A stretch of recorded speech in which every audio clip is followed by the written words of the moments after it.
Remember when Jeff Bezos said he wanted to sell books out of his garage? Book retailers laughed. Bezos loser.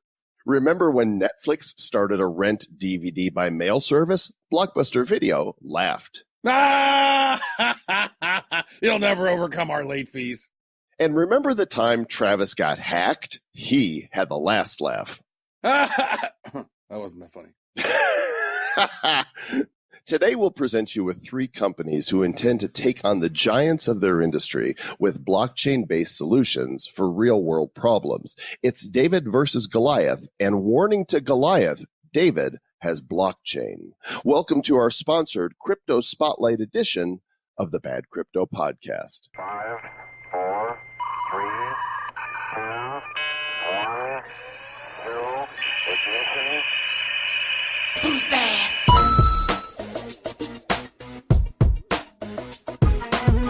And welcome to the Bad Crypto Podcast, where we like to laugh.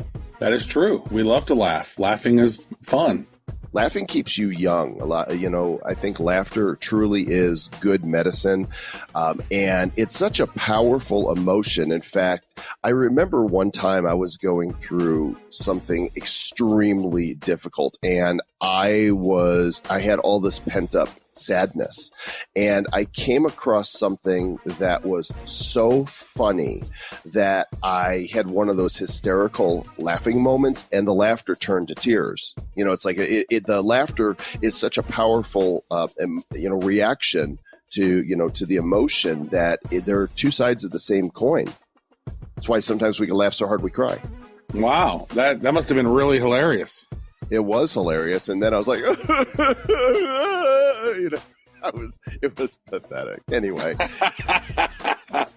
Well, I'm glad that you recognize that, though. That's good. It was an epiphany. It's another step towards self-actualization, which we never really arrive at, but you have arrived at the Bad Crypto Podcast, the show for the crypto curious and serious and hilarious. And today we celebrate Travis's birthday. Happy birthday, Travis! Woo!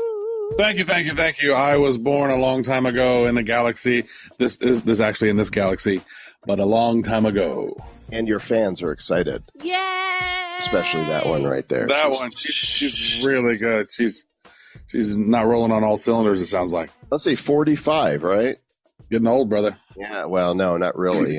I got 9 years on you, and I don't feel old. So you got some what's time. Great about it is I realized that. I was like, I was like, man, I'm getting older, but I'm like, you know what? So is everybody else.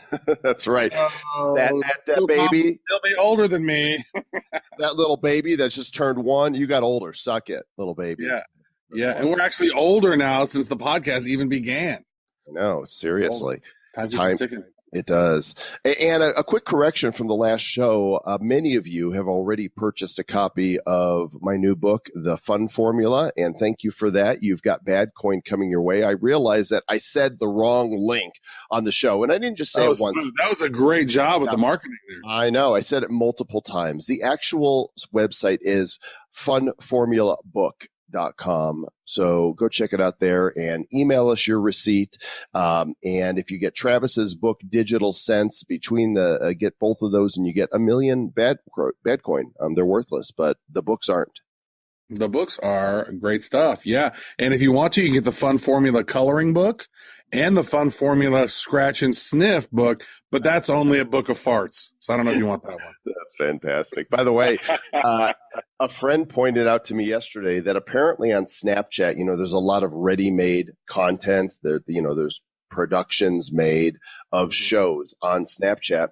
And there's a show out there that is called, I'm actually looking at Snapchat now to try to remember it. I can't remember the exact name of the show, but apparently iFart was featured on it. In this segment on this show, they do a phone swap between a guy and a gal who are going to date. And they look at each other's phones, and the gal opened up the guy's phone, and the first thing that they showed was he had iFart, and she actually used it and talked about how funny it was. Nice. Joel Combs helping people get laid. That's good. The gift that keeps on giving. And speaking of gifts that keep on giving, we've got 3 great interviews that we'd like to gift to you in today's Crypto Spotlight. That's great. Yeah, we have some interesting ones. Not only, sometimes when we do these ICO spotlights, sometimes they're, it's a DApp, or sometimes they're building on something. We actually have a couple of really cool blockchain platforms today. I actually think all 3 of these are very interesting projects that have a lot of merit. Yeah, they're not all dApps. Some of them are dabs. Once you've decentralized your workout, decentralized your abs, those are dabs. Well, that's also like my kid likes to do that, the little dab, which like lifts the elbow up, dab. A little dab will do, yeah. So This is our sponsored episode. All 3 of the ICOs that you're going to hear from today, Cardstack, Coti, and Artis, these are ones that we have vetted. We think what they're doing is interesting, potentially incredibly disruptive. And so the founders of these organizations have compensated Bad Crypto Podcasts in order to have this time to share their message with you. So we are not making any recommendations. We never do. We never will. We only recommend that you listen to the show and tell a friend about it. And so should we get to it, Trev? I do. I want to say this. I think that this episode of the ICO Spotlight, I think this is the best one since the one where we had Horizon State, Power Ledger, and Block RX on. Wow, that is a powerful statement. Not an endorsement, so to speak, but definitely a powerful statement. Statement it was. It was definitely a statement. All right, let's get into it. Here comes the first one. Buckle in.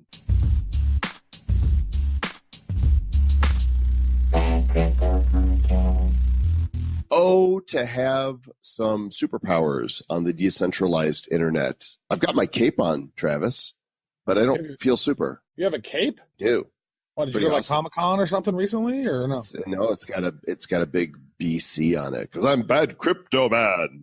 Be careful though, because you're on that 22nd floor now. I don't want you to get any ideas that you can fly or anything. You realize you're just Joel Combs. I believe I can fly. No, during a heavy wind we had here in Denver, I saw cushions flying off of people's balconies from their balcony furniture, and I realized I am glad I'm not that cushion. They will land probably with a soft, poof as it hits the ground. I would land with a splat, and it wouldn't be good. Yeah. It would be traumatizing to everyone else, too, who walked by. Yeah, especially everybody else. Anyhow, back to digital superpowers. That's something that Cardstack is wanting to provide so that so that people can have an open source framework and a consensus protocol to make blockchains usable and scalable for all the peoples of the world. We have with us the founding director, Mr. Chris C. And welcome to Bad Crypto, Chris. Hello, nice to be here. The Bad Christo podcast, Chris C podcast. Chris, never mind. What's up? I am just trying to understand what's so bad. This is about good, right? We were trying to make good crypto here. Yeah, we want to do good stuff by being bad. That's Travis and I are bad. Travis is really bad. Okay. It's fun to do bad stuff. What was that one guy? What was that one kid who said that? It's fun to do bad things. No, but we're bad because we're not experts. We have a lot of questions, and so we're learning as everyone is in the whole blockchain space. So this is our journey. So maybe tell us a little bit. You say that Cardstack is a revolutionary experience layer that makes blockchain technology usable and scalable. What exactly does that mean, sir? Yeah, persuade us. Come on. Yeah, what the heck's revolutionary about it? You know, how infomercial persuade people is to show you how bad the problem is. Like, have you ever wondered why you can't clean your floor because you need a pole to reach the ground? And then you realize you need a broom or something. I think, when we talk about experience layer, we're basically acknowledging that the user interface and the user on-ramp for regular people to get involved in crypto and blockchain is actually really bad. And it's really preventing people from really understanding what blockchain is. They read about in the press, read about in the news, but how many people really have bought a token or used it?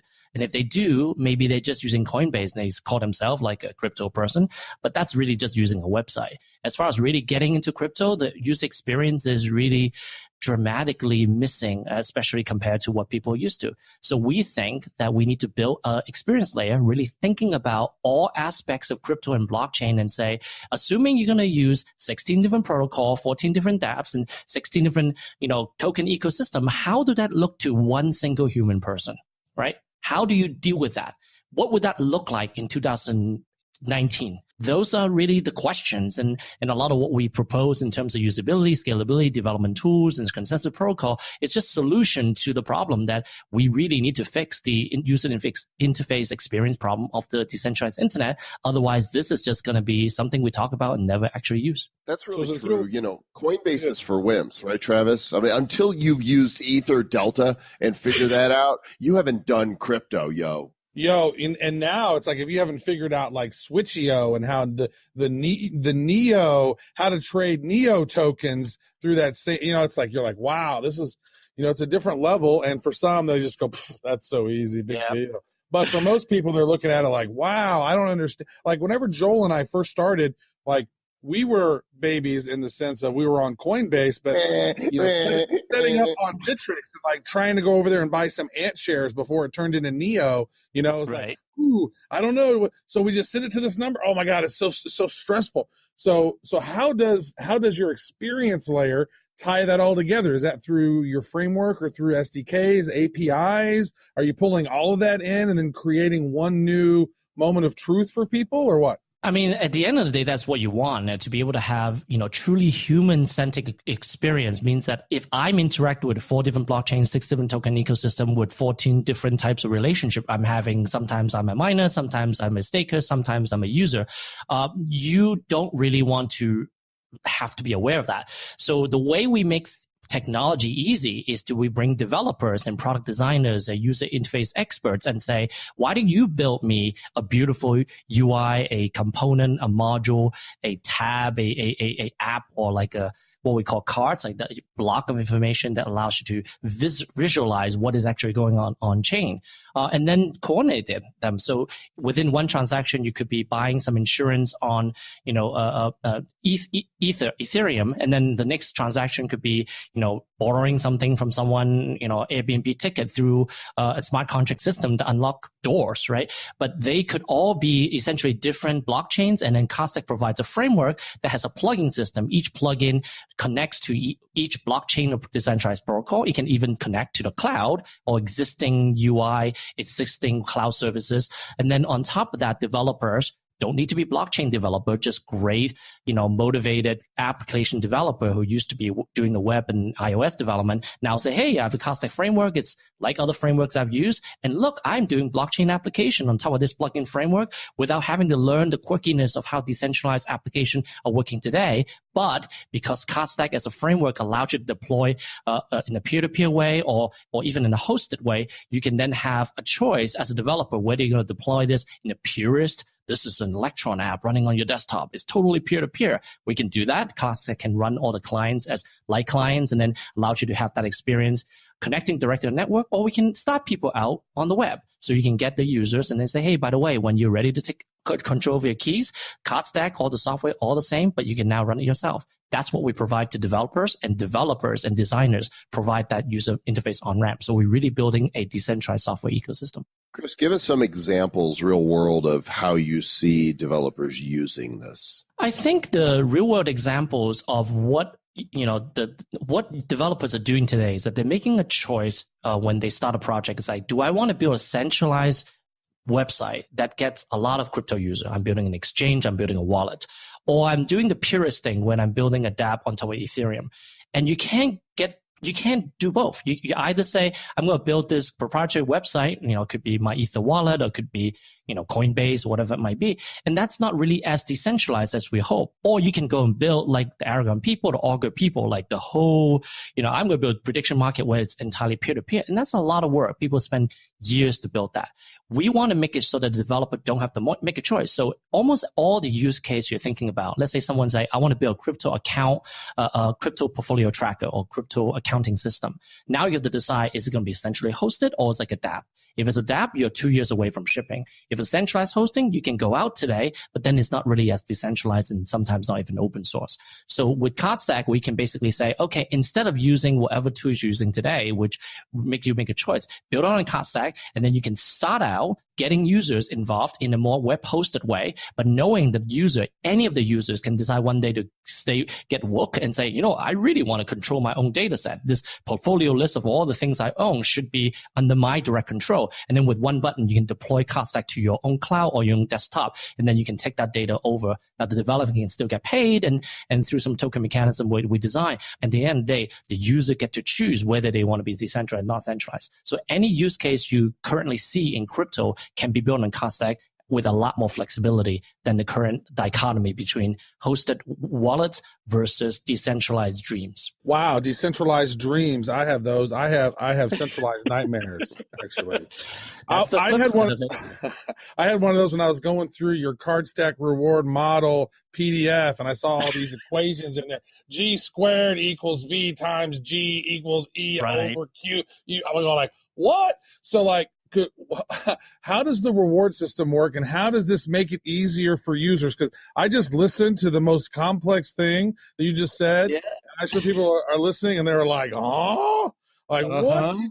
Can you dumb it down for us? Like, what's the how are laymen going to understand what it is Cardstack does? Because it seems to me that each one of these is a layer. You're calling them cards. Yep. You're stacking these things on top of each other, and each one sort of has different sort of, technological use cases, and you can plug them into different things. Now, we'd like to dumb it down because folks really want to understand it. I can tell you guys are really smart because you have all these different equations, like on every page of these equations. Like, Joel, you got to look at them. I'm like looking at this like, damn, you got all these graphs and charts. It looks like you guys are really smart. It sounds like you guys are really smart, but could you dumb it down? Could you help us help out the good folks of the crypto land to understand, how is this going to make things easier? Yeah, help us to help you to help them to help us. Yeah. I will help me and help you. And everybody will help. I remember the slogan, Mr. Clean, we work hard so you don't have to, right? Mm-hmm. So at the end of the day, the reason we have all this complicated equation is that we really want the user to pay once, right? So it's like, okay, I want to use $100 worth of crypto software. Okay. You stake that and you can, acquire Ether, or we're trying to find a way you can even just use a credit card to buy basically $100 worth of hosting credit. And once you're done and you put that in almost like a prepaid Starbucks card, right? Like a store reward card, and that's in the token ecosystem, you can use whatever you want in any network, regardless of whether they have a token economics underneath it, whether it is on Neo or Ethereum. All that kind of settlement of like, how much do you owe the Siacon network for storage? How much do you owe this network? It's all done in those equations you just mentioned. So the key here is to basically create a very simple vision of the user, which is like, you just put $100 worth of coins aside and say, anybody who want to provide me crypto decentralized software service, I'm good for my money. I prepaid it. But I didn't kind of like the Grand Central Station, like all these different things are kind of plugging in and kind of stuff. You're getting it all. Okay. Yeah. And the equation is just how do we fairly distribute it? And the basic idea is that every person who provided some service for this user, and hopefully there's hundreds and thousands, if not millions of these people, have to basically show proofs in some time frame later on and say, I gave 5 terabytes worth of storage to this user, or I gave this service, or that person did this on my network, and you show our protocol that you've done that work, and then we can do it in a cryptographic approvable way so you can fake your usage data. And you just look at the usage data and say, okay, at the end of the month or in the end of the week, wherever the time period is, here is your proportional slice, the proportional allocation of this pie, of this pool of money that has been, staked by all the users who are using Cardstack, regardless of whether they're using through a website or through a peer-to-peer app, doesn't really matter. And then we split that money. So at the end of the day, we work hard so you don't you don't have to is really the basic idea of how you simplify things. You create layers, you create facades so that the end user experience is just I have $100 worth of software. Oh, I ran out because I used a lot. And then next month you stake again or refills or something like that. But that ensure two things. One, that if you are trying to participate in the Cardstack ecosystem, you can go and connect it to your coin, to your blockchain, and knowing that nobody needs to go and find an exchange to have your coin. It's all kind of done in the token mechanism. And obviously there's a lot more going in on top of how can you leverage decentralized exchange or even centralized exchange to create supply of tokens so we can spend the token ahead of you needing it and then settle it out. That is for another podcast. But for the end user, which is your question, all you need is Cardstack token. So how does that I guess talk a little bit about what the token is, what the symbol is, and how somebody would use it in your ecosystem. Sure. So the Cardstack token is, we call it card, and that makes sense, right? We're Cardstack. But, the reason we chose the word symbol card is because it's really like a prepaid credit card or a prepaid debit card would be more accurate. Once you are in this network, and that network could be Visa, it could be like Diners Club, or it could be like Starbucks, right? Or some sort of franchise that we honor that. We're just basically saying that essentially becomes your payment mechanism for any software ecosystem or software protocol that essentially accepts the Cardstack token. If they accept the Cardstack token, then there's some translation between their own tokens and their own value system in their ecosystem. But then they know that they can always like bill someone who has Cardstack token for the kind of like almost affiliated rewards, so that they get more users. They, whatever the experience that we build, bring in 500,000 users, 1 million users. That's a lot more. Now, obviously for Ethereum project that may say, oh, I have my own users. But as you have new blockchains and new dApps, it's going to be really hard for them to get the first paying users. We just provide a way where it's like, hey, just write a plugin, connect your blockchain protocol to Cardstack, expose your beautiful protocol via a tool on our experience, and people will be using your system and contributing to your ecosystem using Cardstack token as essentially that bridge. Right on, guys. You got to check out their website for one, cardstack.com. They're billing it as the next gen blockchain applications for end users, a new app framework for developers, aggregation protocol, analytic miners, their ecosystem token, and then whichever blockchain you're using. There's different layers on this, so there's a lot of technology there. And for the layman who's going to come in there, they're going to look at this and go, "Wow, this looks impressive." But what about your team that you have the belief that you guys can pull this off? What about you guys makes you different? Yeah, I think we have two kind of sensibility in our team. One is that we are all very experienced technologists. Like the team is basically led by me, who have a CS degree from Columbia. Ed Faulkner is our lead developer, who is actually a core team in a major open source project called Ember, and Hassan, who has been working for Sun Microsystem and built a lot of software and worked with him for the last 10 years. So it's a project led by engineers. And what we believe is that you just can't have one team with a bunch of engineers building all the tools for decentralization. If you really believe in decentralization, you're really looking for a network of people coming in and say, hey, I want to build Cardstack solution. I want to be a Cardstack consulting company. I want to build a software agency. I want to do a design agency. We want to get all those people aligned with building for software. And in the regular world, like the non-crypto world, we've got WordPress, we got Drupal, we got Shopify, we got all these tools, e-commerce tools that people align together. And those are the people who have no way into crypto today. That there's no way for those software developers and those design firms and product firms to get into crypto because they would go way low level, going to Ethereum and building Solidity, which is not really what they do. They build beautiful apps that people find useful and they love. We want them to choose Cardstack. If they choose Cardstack and we are an open source framework, we get them paid through the token mechanism and they can deploy software and then they can make a sustainable living, not only doing consulting, building new app, but also getting a revenue long-term when those apps are continue being used by the end users. We create this essentially growing, but also kind of self-reinforcing loop of more and more tools, more and more module, more and more plugins.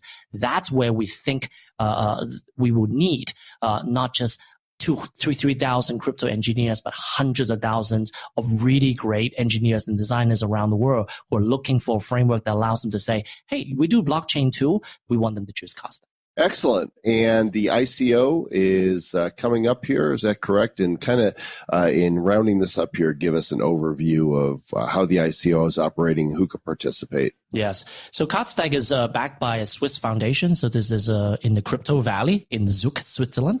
We've been great. We've been supported by the community. We finished $27 million USD worth of kind of private strategic contribution. So we have, 8 million that we want to go and give those tokens to the first batch of users coming in and staking the token and getting access to these amazing tools that people are building on Cardstack. Obviously, the Cardstack team will build a lot of the tools first, but then as the network grows, there will be a greater and greater catalog called a card catalog of capability you'll use.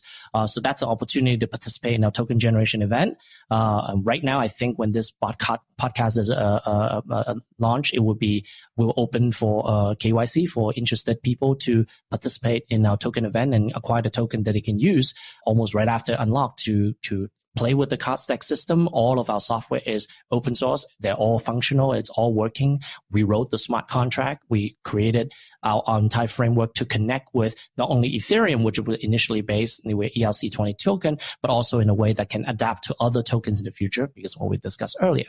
So if you're interested in this vision and see kind of participate in the next phase of more usable, more friendly software on the decentralized world, we want you to be a part of our community. Yeah, this is great. So this kind of tells me, as you're describing this sounds to me like a Tray.io or a Zapier type of platform where you can plug into various different things. So like Tray is a really cool marketing technology that you can like plug in Salesforce and plug in Clearbit and plug in all these different things, and then you're able to do cool stuff with the data. This sounds to me like you're kind of the Zapier, blockchain Zapier. You can plug into Ethereum, you can plug into Neo, you can plug into these other dApps, you can plug into this, and then you can give the front end a view to the user, a cohesive experience each time they interact. For sure. And, we love what the kind of API integration, Zapier, IFTTT, I don't know what it's pronounced, is doing. But we want to do it in an open way. We want to do an open source, open protocol. A lot of these kind of like glueware are still proprietary. They hold your data. But more importantly, a lot of these kind of automation tools still relies on you to go to the main user interface for your CRM and stuff like that. And they're just kind of gluing it together in the middle. With Cardstack, we believe that once you connect these things together, you should build the user experience on top of the connection, on top of the orchestration bus, right? The software we call Cardstack Hub. Then you don't have to go to 10 different websites just to do 5 things, right? Even if they're connected through Zapier, you still have to log into many, many websites. You just hope that sometimes things get from your accounting system to another system correctly. But we really believe that if we do this connection and do it in an open way, you're going to have a new generation of product designer and developer who's going to build entirely new user experience on top of the fact that the data is already integrated, the user identity is already merged together. And that's where I think we can not only reach parity to the centralized web, Facebook and Google, but we can beat it in terms of cohesiveness and sensibility that the user feel like, hey, this is my digital life. It is what I own. It's actually what I'm seeing built on top of Cardstack. And I own the software. I own the code. I'm part of this community. And every single time I do something, I'm actually contributing to the ecosystem. And people, developers, and designers are getting paid. That's going to feel really good. Sounds great. Chris, where are people joining you for community? Is Telegram your go-to place? That is the best place. We are telegram.me/Cardstack. We're also on Twitter at Cardstack. So we have the main, name, Cardstack.com, Telegram Cardstack, and at Cardstack on Twitter. The Telegram community has been really helpful to us to understand. A lot of people are very experienced, and they certainly sense that we need to grow up as a crypto community, acknowledge the human on the other side of the address, and they see that this Cardstack community is starting to kind of unwrap the possibility in terms of not just the speculative value of the excitements around tokens, but also, hey, we probably need some people actually using this for this to have any value. And if you believe in that, you're going to feel right at home in our community. Travis, grow up already. I mean, the whole community, you need to lead the way. If the community is going to grow up, Travis Wright's going to be the Pied Piper. Over 15,000 members there in that Telegram. So cardstack.com. And thanks, Chris. Good luck with this project.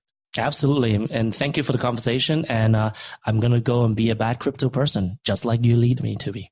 Well, that's great. I just want to say this: I'm most impressed that your project name does not have bit, does not have coin, does not have block or chain in the name of your brand. So nicely done. I like it. Cool. Sounds good.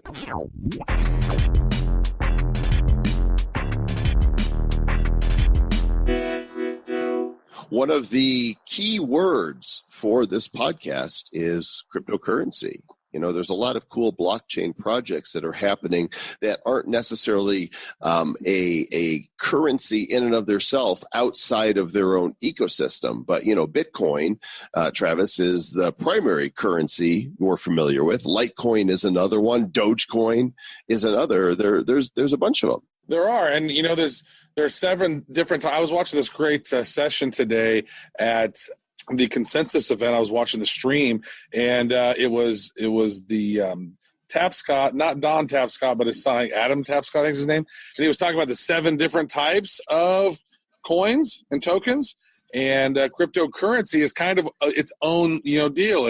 We're talking Bitcoin Cash, Bcash, Litecoin, right? Some of those other ones. Those are actual cryptocurrencies, and then a lot of these other ones are tokens or utility tokens, and they have different use cases, and there's the privacy ones. So digital currency is its own sort of a thing aside from all of those tokens that you see on CoinMarketCap.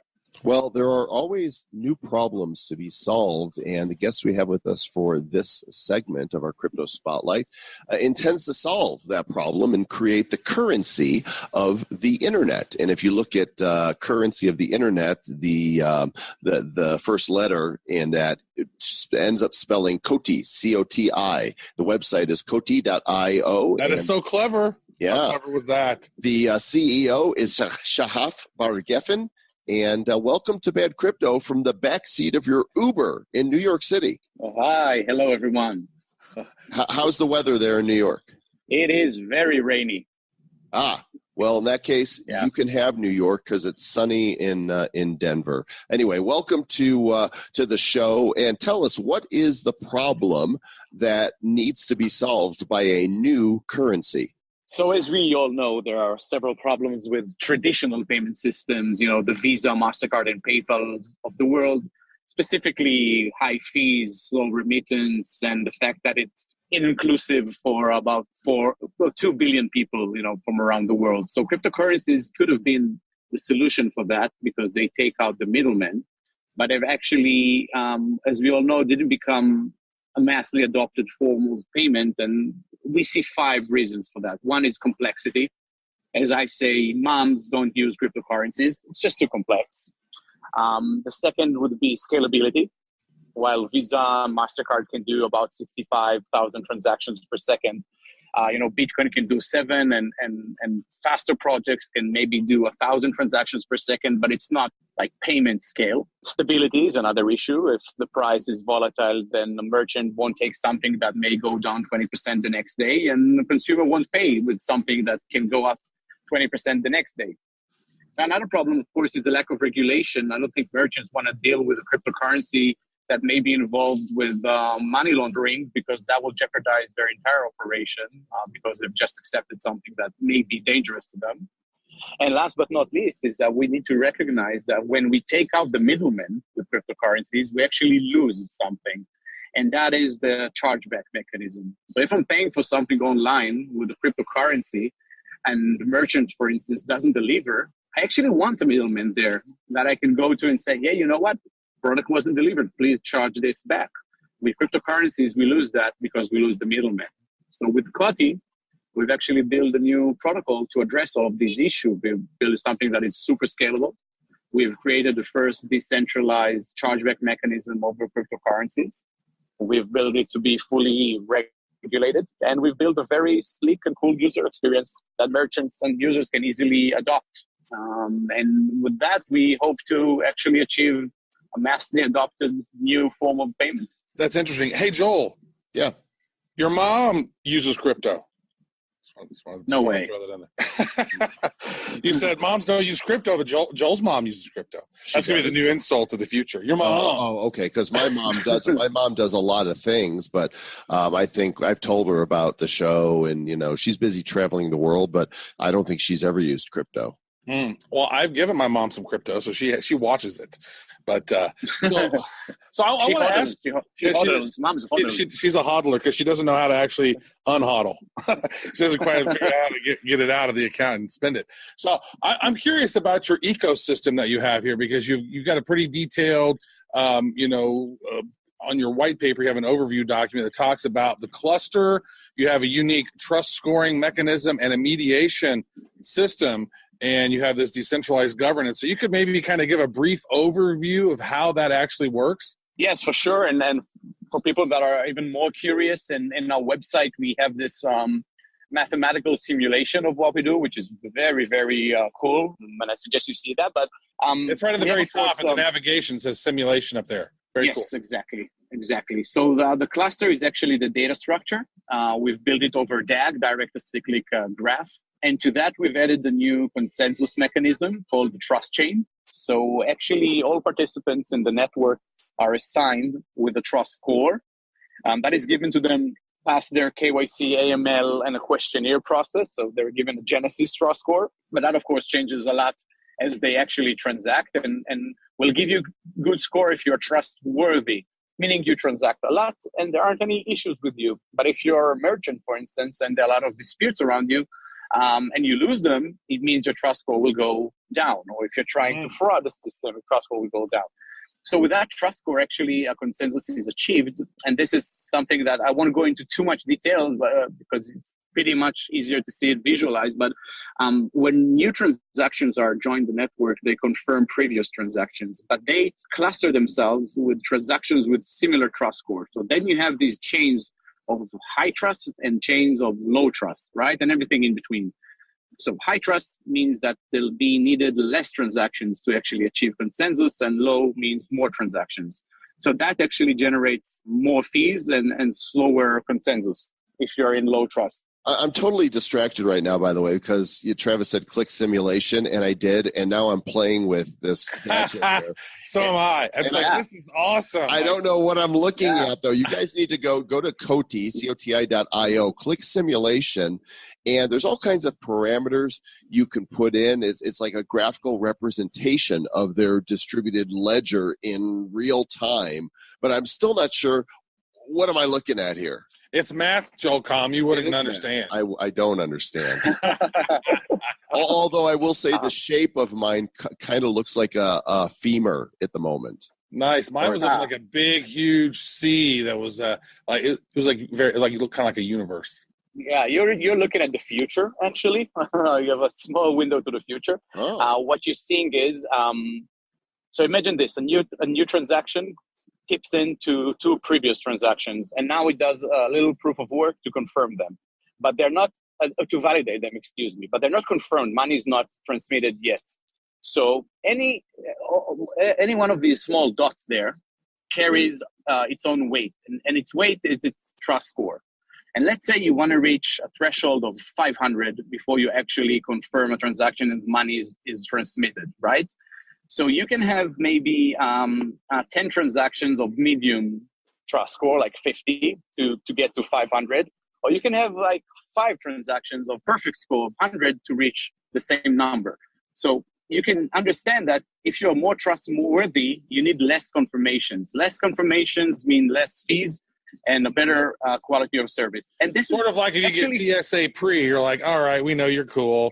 You can go to the airplane first without having to take off your shoes. Exactly that. But if you're not, right, we don't trust you because we profiled you, and then you have to go through a lot of hoops. You're going that special room where they say, I'm going to touch you with the back of my hand in a sensitive place. Yeah. Right? That's so there's a lot of content here on the site, and we only have so much time. So let's get into the meat of how your token operates here. How does somebody use this currency? Yeah. Okay. So actually, it's one of the most basic usage in the world. We built Coti with a vision that we want to allow consumers and merchants to exchange value as easy as it is to exchange information over the internet. So the basic thing would be you paying with it.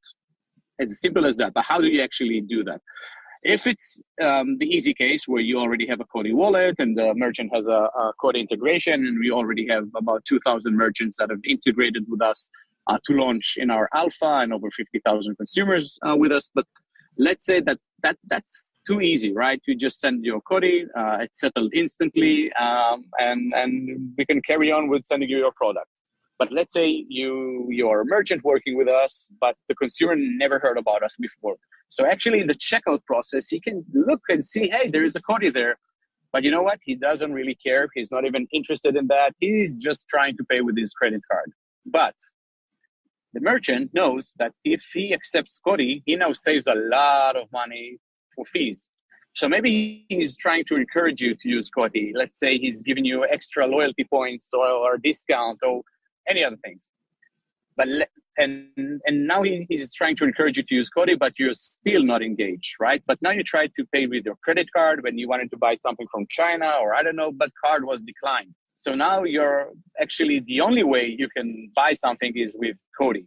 Now, to get Coti, it's quite easy because we've actually bought a software to build our own exchange.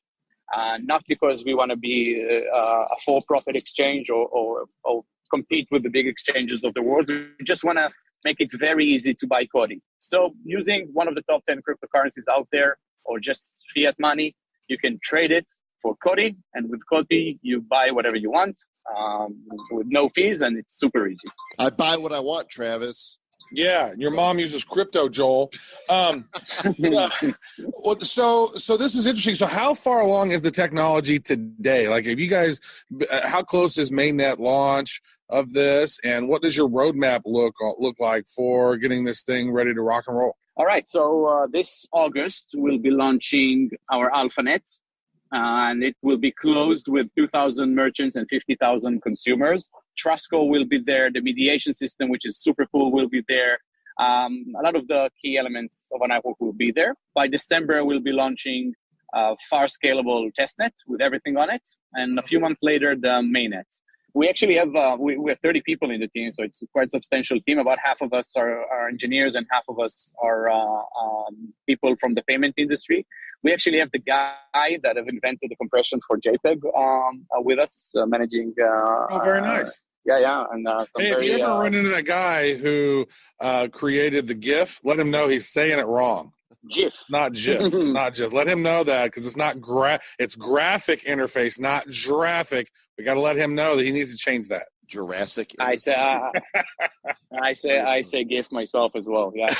You know what? Say whatever you want because that's what we do. So the token sale itself. How does somebody get Coti coins? Okay, so there is actually, for like the public, there is actually a very small and limited window of opportunity because we are kind of oversubscribed our sale for private investors, but we have a very substantial community of people following us, about 68,000 people. Nice. And we've decided to allow our community to participate and actually even get like prices that are very good. And around May 21st, we'll be opening a very short window of a community sale. Anybody that is part of our community to that point can join and buy Coti. We'll be limiting the amount per user, but it's actually a very good and probably last opportunity to buy Coti before you buy it in an exchange later on this year. Very nice. So the best community is that I assume they're on Telegram. Yeah, Telegram, there are about 34,000 people right now, and it's growing super fast. Now, is that how you get in the queue to be able to buy Coti, or do you need to do that and go to the website to fill out some form or something? You will need to do a KYC before you can actually buy Cotis. This is part of our regulation framework we're working under. But yeah, if you join either our Telegram or our mailing list or any of our channels, we'll of course notify you when the sale is on. You need to be ready, and then you can join. Got to do your know your chicken. That's just, a must. I mean, I love eating KFC. Gotta have your protein. I had KFC the other day. It was pretty good. Good stuff. What else we got? This is all plenty of content. I think check out. But yeah, I think one of the most interesting thing that we do actually is the mediation system. So how do we do chargeback, right? So let's say you and I have a dispute. I claim that I bought something and never got it. You say, of course, I sent it, and we never reach an agreement. Now we are at a dispute. So with Visa, MasterCard, you do a chargeback. With PayPal, you open a dispute. What do you do with cryptocurrencies? So what we did is actually create this community of mediators, like everyday people that are part of Coti with a high trust score that has gone through a screening process, and a committee, like a jury of sort, is created to solve these issues. So there's an odd number of people that don't know each other and can coordinate with each other that actually vote for either side, let's say the consumer or the merchant. But as just voting is nice, we wanted to make it interesting, and we wanted to create incentives to judge well and not to try to fraud the system. So when you vote, you actually stake your tokens, some of it, to either side. And this pool is created, right? And if you are on the winning side with the majority, you actually take away your tokens back, but you also take away some of the tokens of those who have lost and voted against the majority. And this is like a proof of stake of sorts that gives incentives to judge well. Because if you keep losing, keep on or pointing on your finger in the wrong direction, you're going to leave the system because you're not making, because you're losing money of it. Or if you try to fraud the system, you will lose money. But if you judge well and over time you do it better and better, you keep winning tokens. So this is how we've created a decentralized approach to solve disputes. I love that. Joel is very good at judging. Winner, winner, chicken I know. dinner. That's why you have to know your chicken so you can, win. Mm-hmm. Yeah. So good. So good. So what else is, as we're wrapping this up here, what are maybe some final things that you would like our audience to know about your project that's going on? Any other stuff that's pretty cool going on? Yeah, we have these very cool partnerships, actually. We have signed a partnership with processing.com, which is a very large processor giving us access to, tens of thousands of merchants with a single integration. That, of course, will encourage us to get this mass adoption. And another thing to understand is that cryptocurrencies and the audience behind it is quite a niche, as we all know. But I think that if we put something out there in the checkout process of these very cool products and with very nice merchants that, have a footprint of hundreds of millions of users around the world, we might, create this cryptocurrency that it is massively adopted. So we're trying to make it as easy as possible by finding the best merchants, giving them an offer they can't refuse, right? Don't pay fees and get instant settlement and be able to work with anybody whenever you want. And in return, introduce us to your users, your community, your traffic.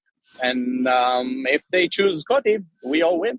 Speaking of traffic, I heard New York traffic there. I heard that horn beep. So Coti wants to make you an offer you cannot refuse. Shahaf, thank you so much for joining us today, and good luck. Thank you. Currency of the internet. He's going to make you an offer you can't refuse. You need to participate in Coti. You're going to be swimming with the fishes. Right? Something like that? That was very good, man. Travis, you don't know. Travis hasn't even seen The Godfather. Hey, I've seen memes. I've seen part of it. It's long. It's like 3 parts. I'm like, I don't have time for this. Thank you so much. Really appreciate you coming on the show. Thank you, guys. The Bad Crypto Podcast. When we talk about blockchain, some people automatically think we're talking about Bitcoin, and that's just not always the case. In fact, there's many blockchains in the universe of blockchainia, aren't there, Travis? Blockchainia. Yeah, that's a place. And there are many different types of, we've chatted with like over 100 different types of companies doing cool stuff on the blockchain. Mm-hmm. Many of them are using the Ethereum blockchain. A few of them have their own, and we've got somebody that's seeking to do something super innovative here in this segment. The gentleman's name is Thomas Zeinzinger, and he is the head of the board of a cooperative that is launching Artis. It's ARTIS.ECO. First time I've ever seen a .eco domain. And Thomas, welcome to Bad Crypto. Well, thank you for having me. What is a .eco? Please tell us. A .eco is a company or project which is actually looking at doing something good for the environment as well. So because we are using a way of consensus which is not kind of using a lot of energy, we are kind of entitled to use that kind of top level domain. Right on. So tell us then, break it down for the layman out there, right? For the common person, what exactly is your elevator pitch? Like what is it that you guys do, and how is it you guys are planning on accomplishing this? Okay. Yeah. Well, Artis is a third generation blockchain, which is highly efficient and has a high throughput. And we have introduced a new key feature we call Stream. And this lets you do continuous payments or continuous value transfers. And what it actually does at the end when you use that kind of feature is kind of shrinking down the time at the end of every kind of payment process to like saving you 75% of time and a lot of clicks when you don't have to put in your registration and all these kind of stuff. So makes the kind of process at the very end of every kind of thing you want to buy, you want to subscribe to, very convenient and very fast. So is this a Ethereum fork? Or are you connected to Ethereum, competing with Ethereum? No, we see each other as a kind of extension of the Ethereum ecosystem, because we stay 100% compatible with the smart contracts of Ethereum. So basically things which are built for Ethereum should work on Artis just as well. On the other side, due to kind of technical differences, what we have implemented, you can do other things what you can't do with Ethereum. So basically it's increasing the possibilities you can do with something you kind of designed for Ethereum, but Artis is providing something else. And we are kind of starting from scratch. So basically that's a new kind of starting blockchain. It's not kind of a work as you would understand, that taking everything Ethereum has there and kind of forking away like all the Bitcoin stuff, which happened with Bitcoin Gold and so on. So separate standing blockchain, started from scratch, but using Ethereum code base, and also intended to stay close to the code base what Ethereum is actually providing. Yeah, so I like this. You guys are doing the same code as Ethereum. You guys are essentially, so anybody who's building smart contracts on top of Ethereum, they will work on your blockchain. And blockchain projects are traditionally my favorite types of projects because people are building on top of you, right? And that's pretty interesting. You guys have a unique concept here. You're calling it, you have a holistic concept, and you are creating a human-centric, crypto-based economy that enables real-life use cases that help people transact in a fair and efficient ecosystem. Can you describe maybe some of these use cases and how this is going to be different than some of the other blockchains that we've seen? Yeah, well, especially the human-centric is very different because what we want to do is to provide a large portion of the coins which are generated within the system over time to registered humans. So basically humans which are getting those coins, like in an airdrop, but a little bit more defined. And that will allow that people which are within that kind of system actually can interact with the kind of system. As you probably know, if you do something on blockchains, you always need the base coin. And if you don't have the base coin, you have to go to a kind of exchange and buy yourself some ether or any other coin that you're able to interact with that kind of blockchain. In the case of Artis, it will be handed out to people in a large portion, and they will be able to interact with all kind of services which are building on top on Artis. So that's the human-centric approach. So then tell us a little bit about how far along are you guys with the technology today? A lot of ICOs, they're using their funds to build out their technology. Where are you with the technology today? And maybe what does the timeline look like after the ICO for having your project being ready to go? Well, we have demonstrated last year, mainly in summertime, how we can do these kind of streams, as I mentioned it. We just recently put it up on GitHub, so people can look at the concept there. We are currently working on getting the consensus working for us. So we are using Tendermint as the consensus and setting up the test net and make it visible to outsiders. We do have internal running testnet, but it's a different story if you can show it to others. So we're doing already use cases on our internal testnet activities. And when we look at the ICO, so we are intending to launch the mainnet at end of the year. So giving you a concrete understanding of when we want to launch the mainnet and get everybody kind of able to interact with it. So you make some pretty bold claims on the site. You say 10 to 100 times faster than Ethereum, and you're going to be able to have more transactions than PayPal and Visa, or handle as many as them. And you're doing this at where you're not taking nearly as much energy consumption as some of these other blockchains. How are you guys able to do that? Because that's pretty fascinating. It's very much connected to the consensus you're running on a blockchain. If you're running Nakamoto consensus, as Ethereum is currently doing and as Bitcoin is doing, that causes a lot of kind of competition in the network. And due to that, it is very limited transaction what you can do.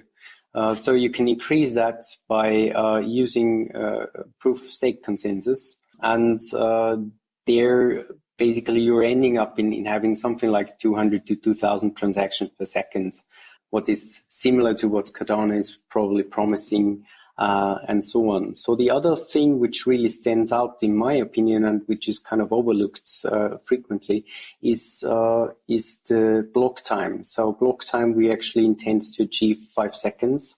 And talking about block time, we talk about finality. And basically, when is the transaction final and when you can rely on it. And that should be done with every block. So basically, after 5 seconds, it is in the blockchain and it won't change. So you guys are doing a public funding round here shortly. The token is an ATS token. Explain how the token will then work within the ecosystem. Okay. The token is a Ethereum ERC20 token.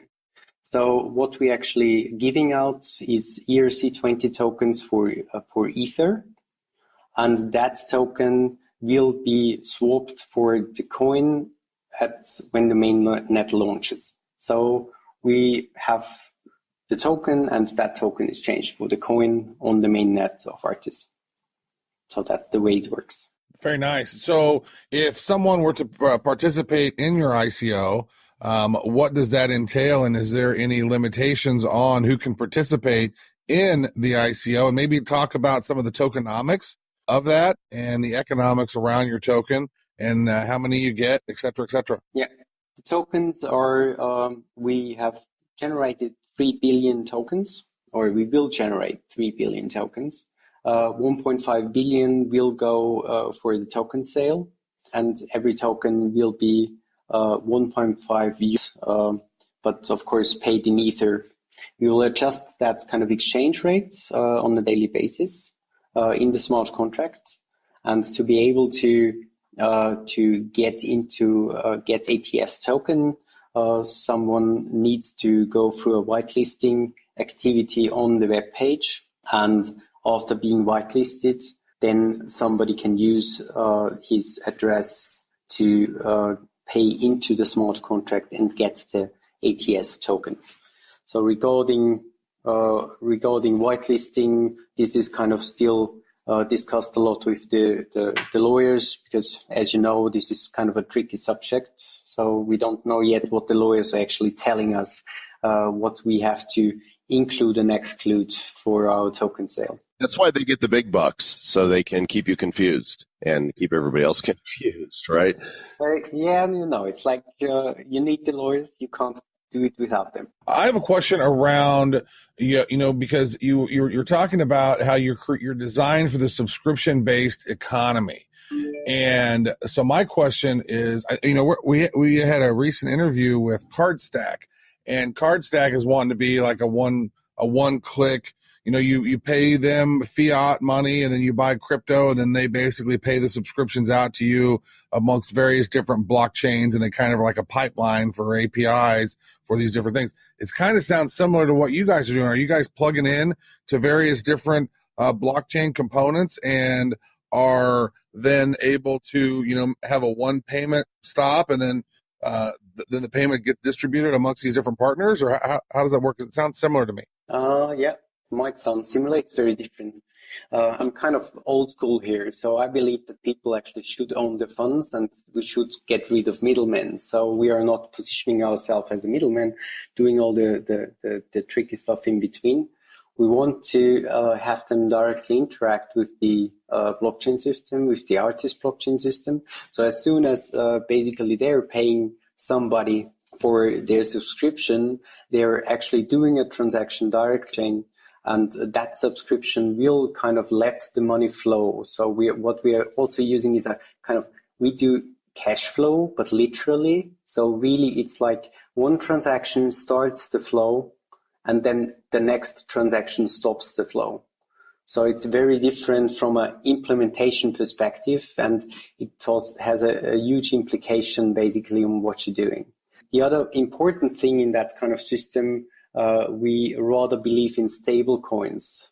So we actually talk a lot about how do we get people stable coins into their wallets, so that basically those stable coins can be used as direct payments and you don't need any service provider in between doing the exchange, and they can kind of pay with the stable coins for the subscription what they're taking. Most excellent. Well, the website artis.eco is where you can guys go to check out and learn more about the project and see videos, read the FAQ, discover more.